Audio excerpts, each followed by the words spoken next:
High স্কুলের পক্ষ থেকে অনলাইন ক্লাসে সবাইকে স্বাগতম। আজকে আমি যে বিষয় নিয়ে আলোচনা করব, নবম দশম শ্রেণীর ফিনান্স ও ব্যাংকিং তৃতীয় অধ্যায়, অর্থের সময় মূল্য। অর্থের সময় মূল্য কি, এ নিয়ে তোমাদের অনেক বিভিন্ন ধারণা বা চিন্তা থাকতে পারে অথবা বিভিন্ন রকমের, কিন্তু অর্থের সময় মূল্য কি এ সম্পর্কে আমি তোমাদেরকে সংক্ষিপ্তভাবে একটু বলি। সময়ের সাথে অর্থের মূল্যের যে পরিবর্তন ঘটে তাই অর্থের সময় মূল্য। যেমন ধরো, বর্তমানে 100 টাকার যে মূল্য 10 বছর পরে 100 টাকার সেই মূল্য থাকবে না।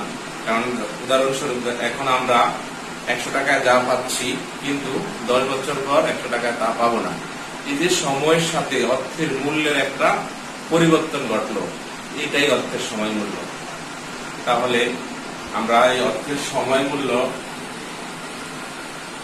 অধ্যায়ের তৃতীয় অধ্যায়ের কিছু গাণিতিক সমস্যা আছে। এই গাণিতিক সমস্যা সম্পর্কে তোমাদেরকে আমি আজকে তুলে ধরবো। বোর্ডে আমি এই জন্য একটা সৃজনশীল তুলে নিলাম। জনাব সাইফুল ইসলাম তার পেনশনের 10 লক্ষ টাকা 10% সুদে সোনালী ব্যাংকে 10 বছরের জন্য জমা রাখতে চান। তার বন্ধু তাকে উক্ত টাকা 9.75% হারে মাসিক চক্রবৃদ্ধি সুদে রূপালী ব্যাংকে জমা রাখার কথা বলেন। অপরদিকে তার স্ত্রী উক্ত টাকায় জমি কেনার পরামর্শ দেন, যেখানে জমির মূল্য 6 বছরে দ্বিগুণ হয়। দেখো, এখানে সাইফুল ইসলামের সোনালী ব্যাংক, রূপালী ব্যাংক আর স্ত্রী জমি কেনার 3টা পরামর্শ আসলো। এখন সাইফুল ইসলাম কোন সিদ্ধান্তটি গ্রহণ করবে সেটা আমরা ক্যালকুলেশনের মাধ্যমে অঙ্ক করে বের করলেই বুঝতে পারবো যে সাইফুল ইসলামের জন্য কোথায় বিনিয়োগ করা উত্তম। যেমন আমাদের এখানে 4টা প্রশ্ন থাকে, ক, খ, গ, ঘ। ক নম্বরে আরেকটা প্রশ্ন থাকতো, আমি একটা প্রশ্ন নিয়ে আলোচনা করেছিলাম কিছুক্ষণ আগে। এটা ছিল অর্থের সময় মূল্য কি। এটা সিম্পল উত্তর দিতে পারো, সময়ের সাথে অর্থের মূল্যের যে পরিবর্তন ঘটে তাই অর্থের সময় মূল্য। আবার এরকম প্রশ্ন থাকতে পারে, সুযোগ ব্যয় কি।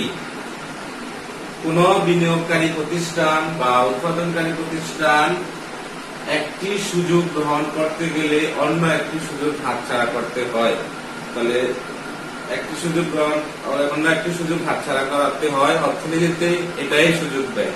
যেমন ধরো, সাইফুল ইসলাম এখানে তার পেনশনের টাকা সোনালী ব্যাংকে জমা রাখতে গেলে রূপালী ব্যাংকে জমা রাখতে পারে না, সেখানে রূপালী ব্যাংকের সুযোগটা হাতছাড়া করা হয়। আবার যদি সোনালী ব্যাংক বা রূপালী ব্যাংকে টাকা জমা রাখতে গিয়ে সে আর জমি কিনতে পারে না, তাহলে জমি কেনার সুযোগটা হাতছাড়া করতে হয়। তাহলে একটা সুযোগ গ্রহণ করতে যায় আর একটা সুযোগ হাতছাড়া করতে হয় এখানে। তাহলে এখানে আমরা ক নম্বর আর আলোচনা করলাম না, খ থেকে আমরা গাণিতিক সমস্যা নিয়ে কিছু আলোচনা করি। যেমন খ নম্বর প্রশ্ন থাকতে পারে, 10 বছর পর 10 বছর পর সোনালী ব্যাংক তাকে কত টাকা দিবে, ঠিক আছে, এরকম একটা প্রশ্ন থাকতে পারে।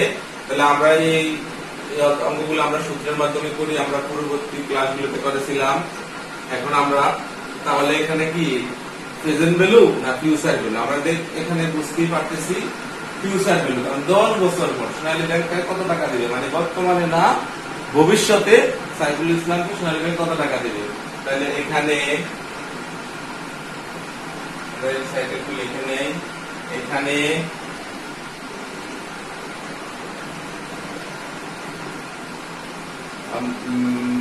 বর্তমান মূল্য কত আছে? 10 লক্ষ টাকা। বর্তমান বর্তমান মূল্য পিবি সমান 10 লক্ষ টাকা। 10 লক্ষ টাকা, 10 3 4 5 10 লক্ষ টাকা। ঠিক আছে। সুদের হার আয় সমান 10%। মেয়াদ কত বছর? 10 বছর। মেয়াদ এন সমান সমান 10 বছর। তাহলে কেন প্রশ্ন চেয়েছিল কি 10 বছর পর সোনালী ব্যাংক কত টাকা দিবে? তাহলে এখানে ভবিষ্যৎ মূল্য এফডি সমান কত? ঠিক আছে। তাহলে আমাদের এটা আমরা এই সাইডে লিখে নিলাম। এবার আমরা সূত্রে চলে যাই। যেহেতু সরল সুদের প্রথম সোনালী ব্যাংকের যে অফারটা ছিল সেটা ছিল সরল সুদের। তাহলে আমরা লিখি আমরা জানি ভবিষ্যৎ মূল্য নাকি? তাহলে ভবিষ্যৎ মূল্য আমরা পুরোটাই লিখবো অথবা সংক্ষেপ লিখতে পারি। ভবিষ্যৎ মূল্যের সংক্ষেপ হলো এফডি, ফিউচার ভ্যালু। এফডি সমান PV into 1 plus i by n. ঠিক আছে। তাহলে এফডি বর্তমান মূল্য কত? 10 লক্ষ টাকা। 10 লক্ষ 2 3 4 5 10 লক্ষ টাকা।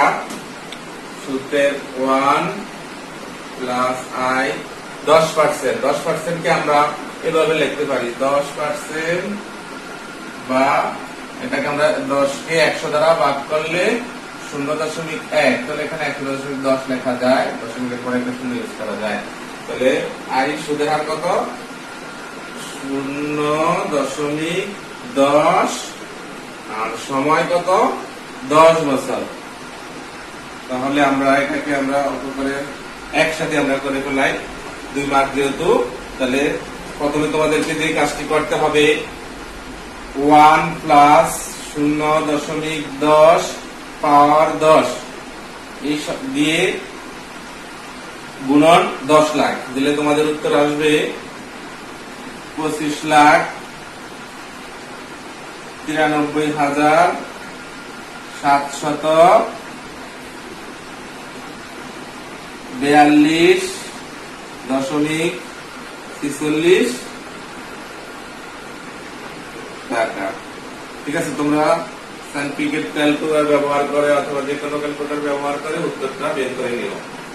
ঠিক আছে শিক্ষার্থী বন্ধুরা। তাহলে আমরা 6 নম্বর উত্তর পেয়ে গেলাম। 10 বছর পর সাইফুল ইসলাম সোনালী ব্যাংক থেকে বর্তমানে 10 লক্ষ টাকা জমা রাখলে মেয়াদ শেষে 25,742.46 টাকা। দশমিক অনেকগুলি সংখ্যা আছে, আমি 2 সংখ্যা নিয়ে নিলাম। এই উত্তরটা বের হয়ে যাবে। প্রিয় শিক্ষার্থী বিন্দু, আমাদের তারপরের অপশন ছিল তার বন্ধু তাকে উক্ত টাকা 9.75% হারে মাসিক চক্রবৃদ্ধি হারে রূপালী ব্যাংকে জমা রাখার কথা বললেন। তাহলে সেখানে আমাদের 9 নম্বরের প্রশ্নটা হতে পারে যে রূপালী ব্যাংক তাকে কত টাকা দিবে। তাহলে ওটার মধ্যে আমরা আগে সাইড নোট লিখে ফেলাই, যেটা না হলে অঙ্ক করাই সম্ভব নয়। যেমন এখানে আগের মতোই আমরা লিখলাম বর্তমান মূল্য যার সংক্ষিপ্ত রূপ হলো পিভি প্রেজেন্ট ভ্যালু সমান 10 লক্ষ টাকা। 10 লক্ষ টাকা 10 3 4 5 10 লক্ষ টাকা প্রেজেন্ট ভ্যালু। তারপরে আমরা সুদের হারের সংক্ষিপ্ত রূপ আমরা জানি আই সমান সমান সুদের হার কত। এখানে একটু দেখো পার্থক্য আছে। আর বন্ধুর তাকে রূপালী ব্যাংকের সুদের হার আছে 9.75%। যাকে আমরা 100 দ্বারা ভাগ করলে কত পাই, বা আমরা এখানে তোমরা ক্যালকুলেটর ব্যবহার করে এটা করে নিতে পারো, 9.75 ভাগ 100 সমান কত পাও, বা 0.0975। তাহলে সময় একই তো, সময় 10 বছর। তাহলে n সমান সমান 10 বছর। এখানে দেখো যেহেতু মাসিক চক্রবৃদ্ধি সুদে, তাহলে আমরা জানি মাসিক চক্রবৃদ্ধি হলে কি লিখতে হয়, m সমান সমান 12 বার। এখন আমরা কেন 12 বার লিখলাম, তোমাদের এটা প্রশ্ন থাকতে পারে। যেহেতু প্রশ্নে বলছে মাসিক চক্রবৃদ্ধি সুদের রূপালী ব্যাংক, এজন্য আমাদের একটা অপশন বেড়ে গেল, m সমান সমান 12 বার মাসিক চক্রবৃদ্ধির ক্ষেত্রে। তাহলে একই ক্ষেত্রে রূপালী ব্যাংকের ফিউচার ভ্যালু কত হবে, ফিউচার ভ্যালু সমান কত, তাহলে আমরা সেটাই এখানে বের করব। তাহলে রূপালী ব্যাংক তাকে কত টাকা দিবে, তাহলে একইভাবে আমরা জানি চক্রবৃদ্ধির ক্ষেত্রে আমরা জানি চক্রবৃদ্ধির সুদের সূত্র কি, চক্রবৃদ্ধির সুদে ফিউচার ভ্যালু এফবি সমান PV into 1 plus i by m n গুণন এম, নাকি? তাহলে আমরা চক্রবৃদ্ধির ক্ষেত্রে এই সূত্রটা আমাদের ব্যবহার করতে হবে। এই সূত্রটা লিখে নিয়ে অঙ্ক করতে হবে। তাহলে আমরা একইভাবে মান বসিয়ে যাই সূত্রের, পিবি সমান 10 লক্ষ টাকা। একইভাবে 1 2 3 4 5 6 এই শূন্য তোমরা ব্যবহার করতে ভুল করো। 10 লক্ষে কয়টা শূন্য হবে, 6টা শূন্য হবে। ব্র্যাকেট 1 প্লাস m সমান সমান কত, 12। আর সুদের হার আই, এর মান আমরা এখানে পেয়েছি, বের করে নিলাম 0.0975। আর এখানে আমাদের একটা অপশন আছে, দেখো n সমান কয় বছর, 10, m সমান কত, 12 বার, তাহলে 12 বসালাম। ঠিক আছে, তাহলে তোমরা ক্যালকুলেটর ব্যবহার করে আমরা পরের লাইনে চলে যাই। 10 লক্ষ টাকা আমরা লিখে ফেলাই প্রথমে, 10 লক্ষ 2 3 4 5 1 যোগ এই পাশে করার সময় সবসময় আগে ভাগের কাজটা আগে করে নিবা, না হলে তোমরা অঙ্ক করতে গেলে বারবার এই ক্যালকুলেশনে ভুল আসবে। তোমরা সবসময় এই কাজটার দিকে সবসময় লক্ষ্য করবা। তাহলে 0.0975 এটাকে ভাগ 12 দ্বারা আমরা ভাগ করলাম, কত আসে, এখানে 12 দ্বারা ভাগ করলে 0, সবগুলি সংখ্যাই ব্যবহার করবা, তাহলে উত্তর আসতে সুবিধা হয়। 0.0825। আর উপরে আমরা 12 আর 10 গুণ করলে 100 কত হয়, 120। পাওয়ার দিলাম 120। পাওয়ার চিহ্নটা তোমরা অনেকে চিনতে ভুল করো, যেটা ক্যালকুলেটরের পাওয়ার চিহ্ন থাকে, এই ক্যালকুলেটরের পাওয়ার চিহ্ন থাকে। এছাড়াও কিছু কিছু ক্যালকুলেটরে উল্টা ভির মধ্যে চিহ্নটা আছে, সেটাই পাওয়ার হিসাবে ব্যবহার করতে পারো। এখন আমরা এটার সলিউশনে চলে যাই। তোমরা একসাথে করে নিবা, না হলে অনেক সময় এগুলার বৃদ্ধি করতে গেলে অনেক বড় হয়ে যায় অঙ্ক এবং সময় বেশি যায়। এজন্য প্রথমে কি করবা, এই সংখ্যাটার সাথে 1 যোগ করে পাওয়ার 120 পাওয়ার দিয়ে এবং এটার সাথে 10 লক্ষ গুণ করলে উত্তর আসে। আমরা একটু ক্যালকুলেটর ব্যবহার করে দেখি। ব্র্যাকেট 1 প্লাস 0.008125 ব্র্যাকেট আটকে দিলাম, পাওয়ার চিহ্ন দিলাম, কত পাওয়ার চিহ্ন আমরা ব্যবহার করে দিলাম 120। যেটা আসবে সেই সংখ্যাটা ক্যালকুলেটরে রেখেই আমরা সেটার সাথে 10 লক্ষ টাকা গুণ করে দিব। 10 লক্ষ টাকা গুণ করে দিলে কত আসে, গুণন 10 লক্ষ, 1 2 3 4 5 6 সমান আসবে 2,26,40,40,743 সামথিং কিছু সংখ্যা আছে, সেটা আমরা 26,40,743 দশমিক, এখানে দশমিকের পরে আমার 3টা সংখ্যা আসছে, তাহলে আমরা 2টা সংখ্যা ব্যবহার করব। তোমরা জানো দশমিকের পরে যদি 5 এর অধিক কোন সংখ্যা হয়, একটা সংখ্যা বাদ দিয়ে সংখ্যা বাড়িয়ে লেখা যায়। আমার এখানে আছে দশমিক 187, তাহলে আমরা 187 না লিখে লিখবো দশমিক 19। 18 পরিবর্তে 19 লিখে দিলাম, কারণ দশমিকের 5 এর একাধিক আসলে সংখ্যা বাদ দিয়ে এক বাড়িয়ে লিখলেই চলে। তাহলে আমরা এরই মাধ্যমে আমরা কি পেলাম, চক্রবৃদ্ধি সোনালী ব্যাংকের মেয়াদ শেষে কত টাকা পাবে সেটা আমরা পেয়ে গেলাম। ঠিক আছে শিক্ষার্থী বন্ধুরা, তোমরা খাতায় তুলে নাও অঙ্কটা এবং বাসায় বারবার প্র্যাকটিস করলে তোমরা এই ধরনের অঙ্ক অনেক আছে তোমাদের পাঠ্য বইতে, বিভিন্ন টেস্ট পেপারে, সেখান থেকে এই ধরনের অনেক অঙ্ক আছে। এই অঙ্কটা সলিউশন করলে পেয়ে যাবে। এই জন্য এই ধরনের একটা অঙ্ক আমি বোর্ডে সুন্দরভাবে তুলে ধরলাম, তোমরা অঙ্কটা খাতায় তুলে নাও।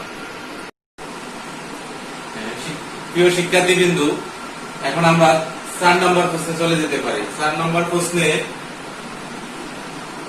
তার স্ত্রী উক্ত টাকা জমি কেনার পরামর্শ দেন, যেখানে জমির মূল্য 6 বছরে দ্বিগুণ হবে। তাহলে এখানে 4 নম্বর প্রশ্নটা আমরা তুলি। জনাব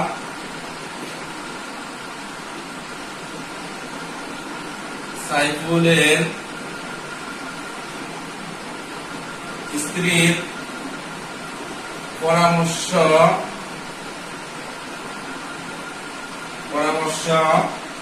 গ্রহণ করা উচিত কিনা তোমার মতামত দাও। তাহলে সেটা আমরা কিভাবে পাবো? ক্যালকুলেশনের মাধ্যমে তার স্ত্রীর পরামর্শটা গ্রহণ করা উচিত কিনা সেটা আমরা বের করতে পারবো। এখানে দেখো জমি কেনার পরামর্শ দেন, যেখানে জমির মূল্য 6 বছরে দ্বিগুণ, কিন্তু সুদের হার দেওয়া নেই। তাহলে সুদের হার বার করতে হলে আমরা জানি রুল 72 অনুযায়ী সুদের হার বের করতে হয়। রুল 72 অনুযায়ী রুল 72 কে সময় দ্বারা ভাগ করলেই সুদের হার পাওয়া যায়। রুল 72 অনুযায়ী সুদের হার সমান 72 ভাগ মেয়াদকাল 6 বছরের দ্বিগুণ হবে, এই জন্য আমরা 6 দ্বারা ভাগ করবো। তাহলে পাই 12%। 72 ভাগ 6 তাহলে 12, বা 12% কে যদি আমরা 100 দ্বারা ভাগ করি তাহলে 12 ভাগ 100 সমান সমান 0.12। তাহলে সেখানে 6 বছরের দ্বিগুণ হয়, তাহলে 10 বছরে কত হয় আমাদের এই টোটাল অ্যামাউন্টটাই বের করতে হবে। তাহলে আমরা পেলাম, তাহলে এখানে সুদের হার আই সমান সমান 0.12। তাহলে আমাদের প্রেজেন্ট ভ্যালু তো আগেরটাই আছে, পিবি সমান সমান বর্তমান মূল্য সমান সমান কত? 10 লক্ষ টাকা। 10 লক্ষ টাকা। সময় এন সমান সমান 10 বছর। তাহলে সাইফুল ইসলাম তার স্ত্রীর পরামর্শ গ্রহণ করলে 10 বছর পর কত টাকা পাবে? তাহলে এফবি সমান কত? তাহলে জমি কেনার ক্ষেত্রে সে যদি তার স্ত্রীর পরামর্শ গ্রহণ করে, সে অনুযায়ী আমরা জানি ভবিষ্যৎ মূল্য